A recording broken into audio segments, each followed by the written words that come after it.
ছোটবেলায় আমরা পড়েছি দার্জিলিংয়ে যে পরিমাণ পৃথিবীর ত্বরণ কলকাতাতে সেই পরিমাণ পৃথিবীর ত্বরণ নয়, অর্থাৎ অভিকর্ষ ত্বরণ বা স্মল জি বিভিন্ন বিষয়ের উপর নির্ভর করে।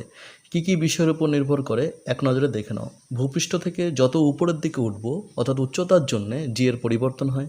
পৃথিবীর অভ্যন্তরে যত প্রবেশ করব তত জি এর পরিবর্তন হয়। পৃথিবীর যে গতি রয়েছে আহ্নিক গতি, এই আহ্নিক গতির জন্যে জি এর পরিবর্তন হয়। আর সবশেষে রয়েছে পৃথিবীর অসম আকৃতির জন্য জি এর পরিবর্তন হয়। ভূপৃষ্ঠ থেকে উপরের দিকে উঠলে কিভাবে জি এর পরিবর্তন হয় সেটিই প্রথমে খাতায় কলমে শিখব। আচ্ছা, এই হচ্ছে ধরে নাও পৃথিবী। পৃথিবীর কেন্দ্র হচ্ছে এটা, ও বিন্দুতে লিখছি। পৃথিবীর কেন্দ্র থেকে পৃথিবীর পৃষ্ঠ পর্যন্ত যে দূরত্বটা সেটাই হচ্ছে পৃথিবীর ব্যাসার্ধ। আমি ধরছি ক্যাপিটাল আর। পৃথিবীর ভর ধরে নিচ্ছি এম। তাহলে ধরি পৃথিবীর ভর ক্যাপিটাল এম এবং পৃথিবীর ব্যাসার্ধ ক্যাপিটাল আর। এখন দেখো, এই পৃথিবীর পৃষ্ঠে আমরা যেখানে আছি এখানে কোনো বস্তুর অভিকর্ষজ ত্বরণ হচ্ছে জি, তাই না? স্মল জি।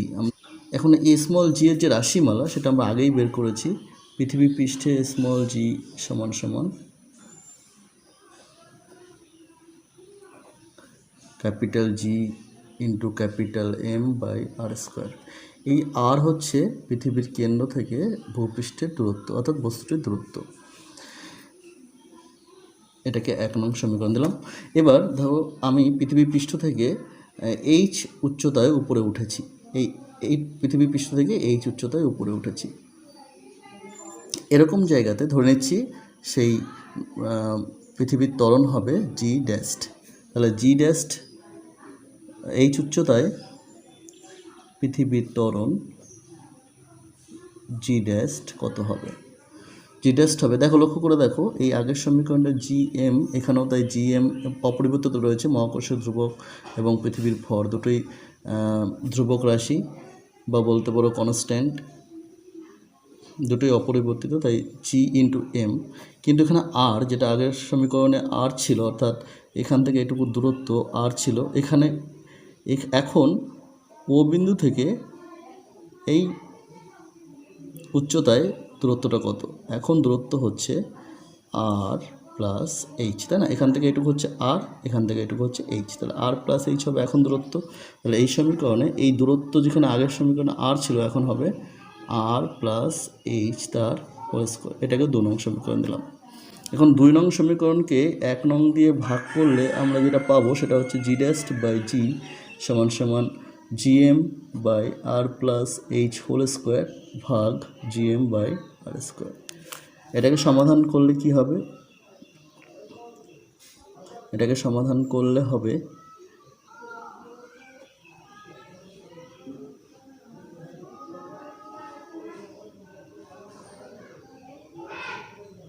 জিএম জিএম কেটে যাবে, পড়ে থাকবে R square by R plus H whole square. এখন এই সমীকরণে নিচের আর কমন নিলে থাকবে 1 প্লাস এইচ বাই আর, এই পুরোটার হোল স্কোয়ার। এটা হবে আর স্কোয়ার বাই, এই আরটা স্কোয়ার হয়ে যাবে, তাহলে আর square 1 plus H by R তার হোল স্কোয়ার।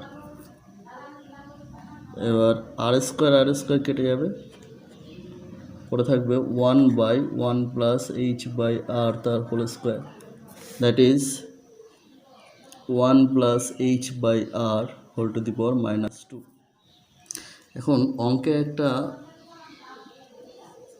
অঙ্কে বাইনোমিয়াল থিওরি আছে, সেই বাইনোমিয়াল উপপাদ্য অনুযায়ী বা দ্বিপদ উপপাদ্য অনুযায়ী এই রাশিমালাটাকে আমরা লিখতে পারি 1 মাইনাস 2h বাই আর, অর্থাৎ এই -2টা এই প্লাসের সঙ্গে গুণ হয়ে যাবে, -2h বাই আর।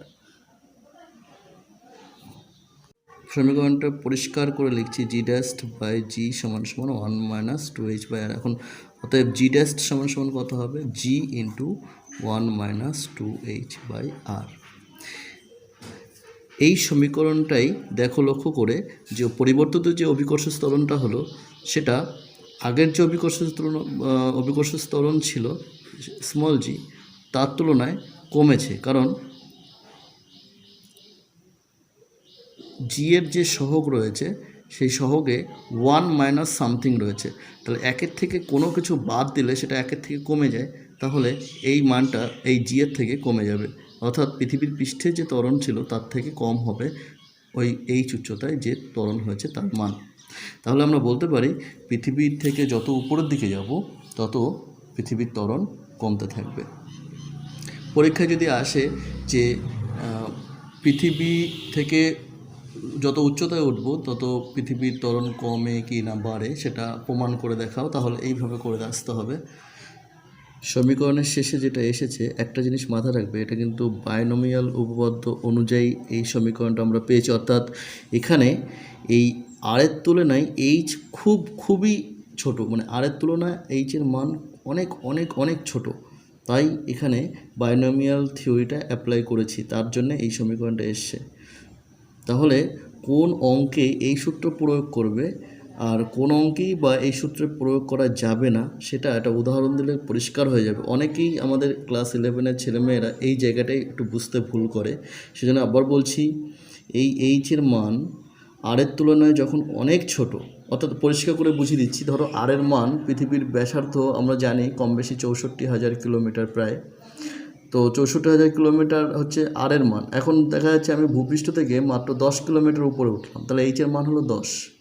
সেক্ষেত্রে এই 10 মানটা 64,000 থেকে অনেক ছোট, এই সূত্রটা অ্যাপ্লাই করব। কিন্তু যদি এটা 10 না হয়ে দেখা যাচ্ছে এটা 64,000 অর্ধেক হলো, অর্থাৎ 32,000 হলো বা 4 ভাগের 1 ভাগ হলো, তখন কিন্তু একটা বিরাট মান, সেক্ষেত্রে কিন্তু এই বাইনোমিয়াল থিওরি অ্যাপ্লাই করা যাবে না, সেখানে এই সমীকরণটা ব্যবহার করব আমরা, এই সমীকরণটা অথবা এই সমীকরণটা ব্যবহার করব। ঠিক আছে, চলো আমরা উদাহরণ দিলে পরিষ্কারভাবে বুঝতে পারবো। ভূপৃষ্ঠ থেকে 16,000 কিমি উচ্চতা উপরে উঠলে অভিকর্ষজ ত্বরণ কত হবে? এখানে পৃথিবীর ব্যাসার্ধ ক্যাপিটাল আর দেওয়া আছে 64,000 কিলোমিটার। পৃথিবী পৃষ্ঠ থেকে উচ্চতা small H equal to 16,000 kilometre. পৃথিবী পৃষ্ঠ থেকে উচ্চতা এইচ ইকুয়াল টু 16,000 কিলোমিটার। এখন আমরা জানি জি dash by G equal two, এখানে কোন সমীকরণটা হবে, কোনটা হবে চলো দেখি। একটু আগে যেটা আমি করেছিলাম, এখানে যেটা করেছিলাম সেটা হচ্ছে জি ড্যাস্ট বাই জি করে লাস্টে এরকম করে প্রথম দিকে আসছিল। এখানে আমি জি ড্যাস্ট বাই জি সমান সমান এই সমীকরণটা লিখতে পারি, কারণ এখানে এইচের মান 16,000 কিমি, অর্থাৎ পৃথিবীর ব্যাসার্ধের মাত্র 4 ভাগের 1 ভাগ, তাহলে এটা এইচের মানটা খুব বেশি হয়, এই সমীকরণটা লিখবো, অর্থাৎ G dash by G equal to হবে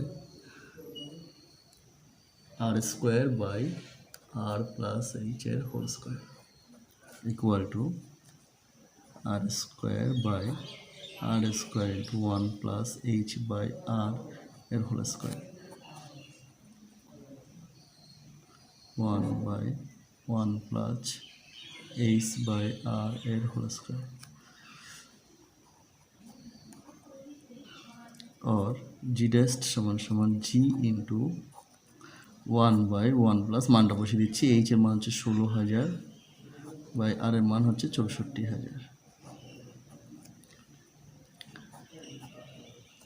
এটা কাটলে হবে 1/4 এর হোল স্কোয়ার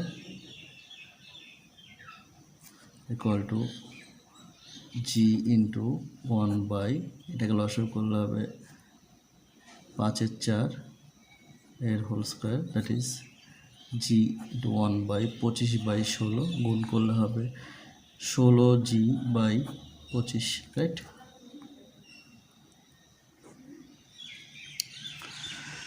এখন আমরা জি এর মান জানি, পৃথিবী পৃষ্ঠের জি এর মান আমরা ধরে নিই সাধারণত 9.8 মিটার বা 980 সেন্টিমিটার পার সেকেন্ড স্কোয়ার। যখন জি এর মান পৃথিবীতে 9.8 মিটার পার সেকেন্ড স্কোয়ার যদি বসাই, তাহলে এখানে 16 ইন্টু 9.8 বাই 25 এত মিটার পার সেকেন্ড স্কোয়ার হবে। ক্যালকুলেশন করলে যেটা দাঁড়ায় সেটা প্রায় 6.27 কাছাকাছি পড়ে। তো এটা এত মিটার পার সেকেন্ড স্কোয়ার উত্তর হলো। তাহলে দেখো পৃথিবীর ত্বরণ পৃথিবী পৃষ্ঠে অভিকর্ষ ত্বরণ আমার 9.8 মিটার পার সেকেন্ড স্কোয়ার, কিন্তু উপরের দিকে যাওয়ার ফলে সেটা কমে হয়ে গেল 6.27 মিটার পার সেকেন্ড স্কোয়ার। এটা এটা এই উত্তরটা এটাও প্রমাণ করে যে পৃথিবী থেকে যত উপরের দিকে যাব তত জি এর মান কমে যায়, এটাও প্রমাণ করে। আবার এই অঙ্কটা করে দেওয়ার একটাই উদ্দেশ্য যে আমি কখন কোন সূত্র অ্যাপ্লাই করব। এখানে যেহেতু এইচ এর মান বেশি ছিল তাই এই সূত্রটা অ্যাপ্লাই করে আমি এখানে উত্তরটা পেয়েছি। অনেকে ভুল করে যদি কেউ এখানে, যেহেতু আমি একটা লাস্টে ইকুয়েশন পেয়েছিলাম এই G dash equal G into 1 - 2h/r, যদি বসিয়ে করে অঙ্কটা তাহলে কিন্তু মিলবে না।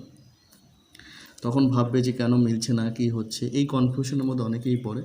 তো আবার বলছি, যদি বড় এইচের মান হয় তাহলে এই সমীকরণ ধরেই করতে হবে, এই সমীকরণ ধরে করতে পারো, অথবা ডাইরেক্ট কেউ এই সমীকরণ বসিয়ে করতে পারো।